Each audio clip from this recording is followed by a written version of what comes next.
शुरुआत करें इस वक्त की सबसे बड़ी खबर से। पाकिस्तान ने सीज फायर का उल्लंघन किया और जवाबी कार्रवाई में 5 पाकिस्तानी सैनिक मार गिराए गए हैं। भीमबर और बट्टल सेक्टर में ये कार्रवाई हुई है। आपको बता दें सीज फायर का उल्लंघन पाकिस्तान की ओर से किया गया था और जवाबी कार्रवाई में 5 पाकिस्तानी सैनिक मारे गए हैं। भीमबर और बट्टल सेक्टर में भारत की ओर से ये जवाबी कार्रवाई हुई है और जानकारी इस पर लेते हैं हमारे सहयोगी कृष्ण मोहन मिश्रा इस वक्त हमारे साथ हैं। कृष्ण मोहन, अभी तक क्या डिटेल्स मिल पाई हैं और भारतीय सेना की ओर से ये मुंहतोड़ जवाब दिया गया है पाक सेना को? मीमांसा, पिछले कुछ समय से पाकिस्तान की तरफ से लगातार भारी गोलाबारी की जा रही थी और दरअसल उसकी आड़ में पाकिस्तानी सेना कवर फायर देती है जिससे कि आतंकवादी इन्फिल्ट्रेट कर सकें भारतीय इलाके में। 2-3 दिन पहले इस तरह से एक वो आई थी, फोटोग्राफ आया था कि जिसमें हिजबुल मुजाहिदीन के नए आतंकवादियों का जो बैच है 27 आतंकवादियों का, वो भारतीय सीमा में घुसने के लिए तैयार थे। उसी परिप्रेक्ष्य में पाकिस्तान की तरफ से गोलाबारी और तेज होती गई।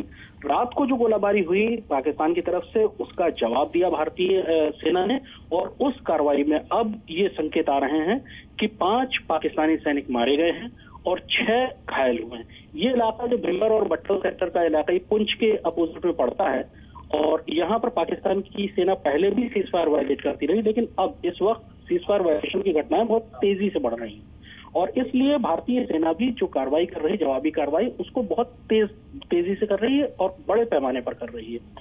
मीमांसा जी, और जिस तरीके से सीज फायर का उल्लंघन बार बार पाकिस्तान की ओर से हो रहा है और जो रिपोर्ट्स आ रही हैं कृष्ण मोहन, वो ये आ रही हैं कि जो आतंकवादी संगठन हैं वो भी मिल गए हैं आपस में और जॉइंट ऑपरेशंस की तैयारी हो रही है उनकी ओर से। तो अब इसका जवाब कैसे दिया जाएगा, क्योंकि जो इंटेलिजेंस सेटअप है उसे भी मजबूत करने में सुरक्षा बल लगे हुए हैं। ये कितनी बड़ी एक स्ट्रैटेजी काम आएगी?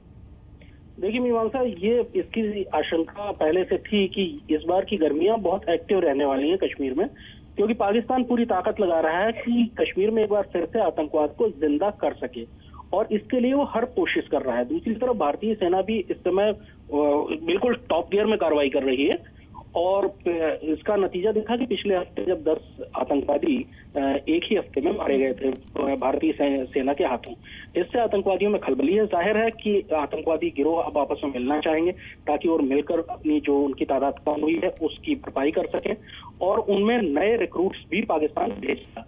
सीमा पार से जो सीज फायर उल्लंघन की घटनाएं हो रही हैं वो आतंकवादी घुसपैठ को कराने के लिए उनकी मदद करने के लिए की जा रही है। मीमांसा, बहुत बहुत शुक्रिया इस अपडेट के लिए कृष्ण मोहन आपका।